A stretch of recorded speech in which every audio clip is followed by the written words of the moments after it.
Welcome back.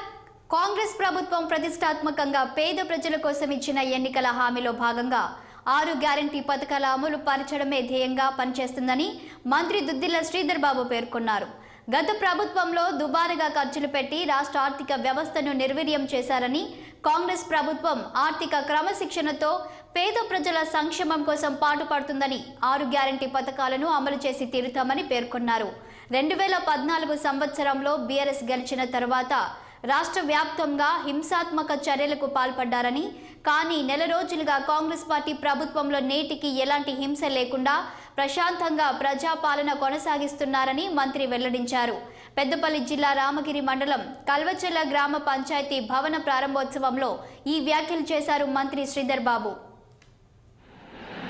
అతి పేదవాడికి నిష్పక్షపాతంగా ఎంపిక కార్యక్రమం చేసి వారికి ఈ లబ్ధి చెందే విధంగా ఒక కార్యాచరణను తయారు చేయాలని అధికారులను ఆదేశించడం జరిగింది. అదే ప్రయత్నంలోనే ముందుకు సాగుతాం. నేను ఈ రోజు కూడా మీ అందరికీ మనవి చేస్తా ఉన్నాను. ఆశీర్వాదం ఇచ్చిండ్రు, ప్రభుత్వాన్ని ఏర్పాటు చేయడానికి బలం ఇచ్చిండ్రు. ఆ క్రమంలోనే ప్రజలు మా పైన పెట్టుకున్న నమ్మకాన్ని ముందుకు తీసుకెళ్లే ప్రయత్న భాగంలో మేము ముందుకు నడుస్తాం. మీ ఆశీస్సులు కోరుతూ మరొకసారి మా గ్రామ సర్వే కార్యాచరణ అమలులో ఉంది. ఈరోజు మేము చెప్తా ఉన్నాం, మా 6 గ్యారంటీలు ప్రధాన ధ్యేయం.